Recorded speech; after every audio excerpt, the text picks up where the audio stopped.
Welcome back to the farmstead. We're glad you're here. In our last video, we sat down with Bob Binnie at the Blue Ridge Honey Company and had an excellent conversation about Bob's beginnings, how he grew his business, and what it takes to become a commercial beekeeper. You can hear that interview in its entirety on our podcast, The Contrary Beekeepers Show, available in all the usual podcast places. You can also listen online on our website at naturesimagefarm.com. Now in today's video, part 1, Bob takes us on a personal tour through the Blue Ridge Honey Company. Today we get to see the sales floor, the pouring room, the warming room, and the extraction room. And the sights, the smells, and the sounds were absolutely amazing.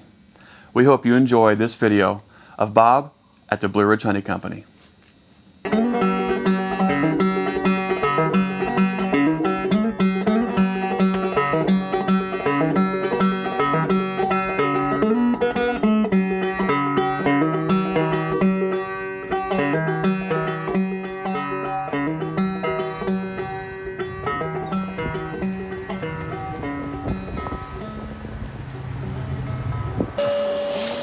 Hey guys,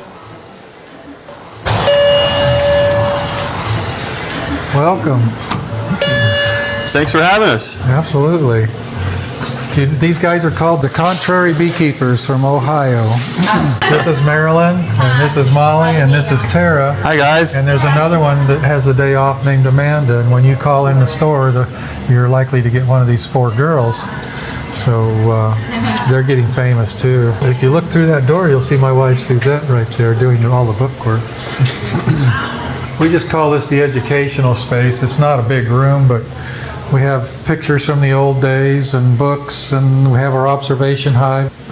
There is a queen in there, and all the food's on this side, but hopefully our pollen flow right here will start in about 2 weeks. So if they can just hang on that long, they'll probably make it. Big part of the season, the spring and summer, that's full of bees. People love to see it. And they can see them going out the tube outside, so it's great. And these pictures are cool. Jennifer Berry and a friend of mine named David Stallings took all of these pictures, and I think they're really neat.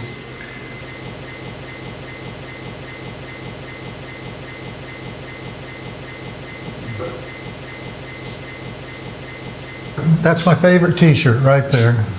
That's the truth, isn't it? That is the truth. So obviously we sell a lot of honey. At any given time we'll have anywhere from 6 to 10 varieties of honey. And we always post them on the board there to say where they came from. So you can see we got our goldenrod from Wisconsin. Okay. I'm going to let other people taste it, yours, and compare the flavor. We only have 2 honeys that we make right here in this county, and that's our mountain wildflower and our sourwood. Everything else comes from out of this area. So I'm going to take one of your jars of honey and put it on display up here with the rest. That's awesome. Some of these are from around the world. I went to New York City and went into a Greek grocery store and found things from all over the place. Russia, and Romania, and Greece, and Italy, and France. All of these soaps are made here. I'll show you that process in the back room. The candles are doing very well. We sell a lot of candles. Put a cute little label on there and makes it more attractive. A lot of people are coming in and buying beeswax now. I guess there's a lot of people making their own candles. We go through a lot of it. So we're a Man Lake dealer, so most of the woodenware here is Man Lake. And then I prefer date ant metal products, like their extractors and smokers and things like that. So you see a combination of date ant and Man Lake in our bee supplies. All of our candle molds come from Man Lake. So we'll go through a lot of frames. We're building frames like crazy right now. I should have this number memorized, but I don't. We'll probably go through 30 or 40,000 frames here this spring. Would you guys like to see the pouring room? Please. Yeah. Okay, yeah. We'll go surprise them. They don't know you're coming. Hi guys. These fellas are the Contrary Beekeepers from Ohio. And they have a little, they do a little podcast thing, and they just wanted to come and check us out. Okay. This is Joanne. Joanne kind of runs this honey pouring situation. That's Jamie, Michelle, and Hi there. Summer, and Martin. Martin's a crossover. He helps the beekeepers in the summer, and in the winter he comes in and helps the girls. We sell a lot of these 12-ounce cylinders. We just got an order for 7,200 of them from Kroger. And that was right on top of another order that was... yeah, we go through a lot of cylinders. We don't do that very often. We don't hand label. In fact, I'm kind of curious, why are we hand labeling today? Because two people pump and it's hard for one person to keep up with them. Okay, just because of that big order. Because of the big order, yeah. We still like 6,000 and something to label, so. Okay. So this order goes out on Wednesday, so which means it has to be ready by tomorrow. But they'll have it. It'll be done. The big machine's not running today. They're just pouring these cylinders by hand over here. These girls are astounding to what they can do in one day. Thousands of cylinders a day they can pour by hand. That machine changed our life. We had that for about 2 years. That changed everything here. Anything that's round can go through that machine. We don't do bears on that machine because it's not set up for them, but anything round can go through there. Quarts, pints, skeps, things like that. Have you seen a big difference in the different shapes of bottles with sales? The best selling item for us is the smaller containers like the cylinder or the bear, the 12-ounce. And then the skep, which I don't see a sample of. It's a 24-ounce skep. That's our second best selling item in the grocery stores. And something else I've learned, if you put a plastic container on the shelf right beside a glass container, the plastic will outsell the glass.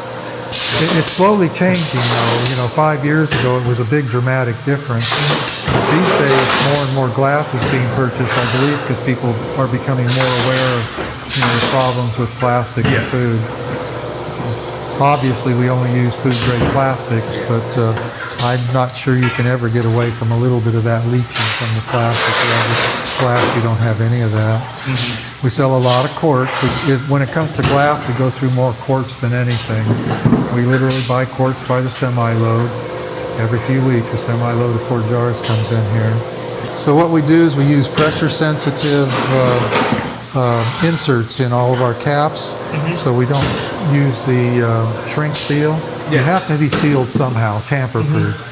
And we just use those pressure-sensitive seals in there. We have one on-demand industrial hot water heater. This is a $199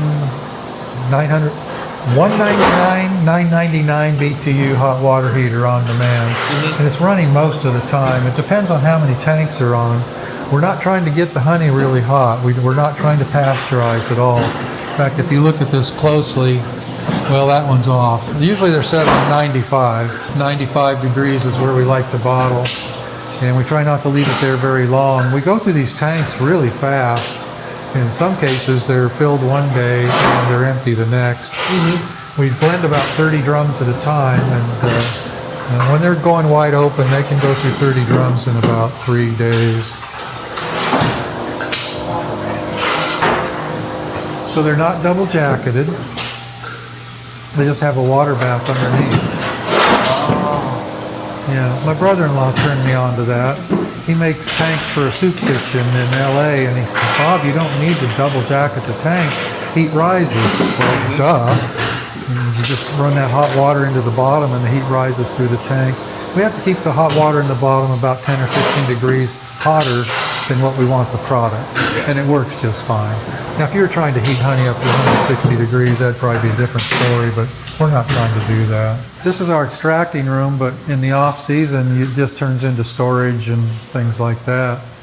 This is our warming room over here where we warm barrels of honey before they get pumped up into the tanks. Now, this is a picture of this is the filter bags that it goes through, and we use a really coarse filter. We are not trying to microfilter our honey, and the best way to see this is let me put my hand in it. It's an 800 micron, so it lets a lot of stuff through. We're just trying to keep the big ugly stuff out, like bees' wings and sticks and splinters and nails and things like that. We advertise it as raw, and we mean it. So this room is kind of a curiosity. Hopefully it doesn't look too bad. No, it looks okay. Oh, wow. So that room's 120 degrees. And we heat through the floor. We have hot water pipes in the concrete floor. Up in Ohio, you probably see a little bit of that. And it works. And it takes, in the summer, it might take us 3 days to get a load ready. This time of year, it might be 4 or 5 to get a drum completely up to temperature and ready to pump. Pumps right against the wall. Pumps right here under this sink. It's a 5-horse variable speed pump. Purchased it from Man Lake. That's a pretty good pump. We have 2 of those pumps in the building. The other one's for the extractor over there. But this will pump 30 drums in about 2.5 hours. And they go, all the honey coming out of that room goes through these 2 filters with that filter bag. Wow. So it's a Cowan 60 frame. I heard the story about it. Oh, you did, yeah. Yeah. You did, yeah, back at the Cook and Beals wax spinner. Works pretty good. So does all this go to a sump? It does. It's on the other side over here. Cappings, honey, everything goes into that tank. And then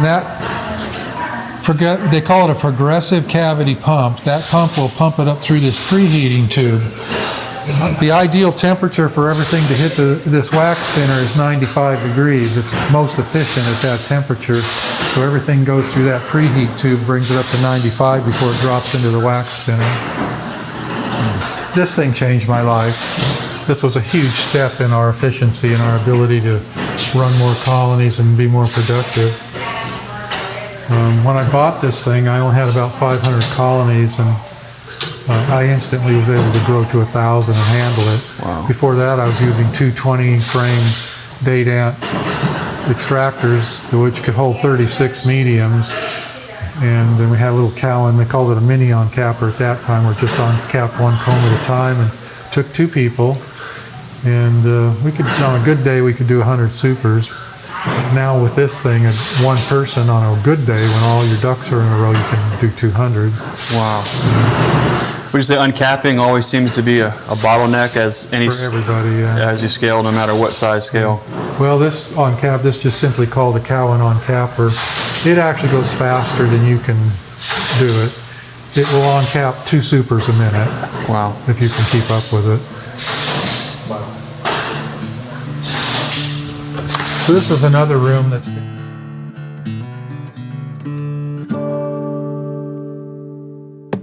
Hey, can you help us out? Hit like, subscribe, share with all your friends, and be sure to check these great videos out too.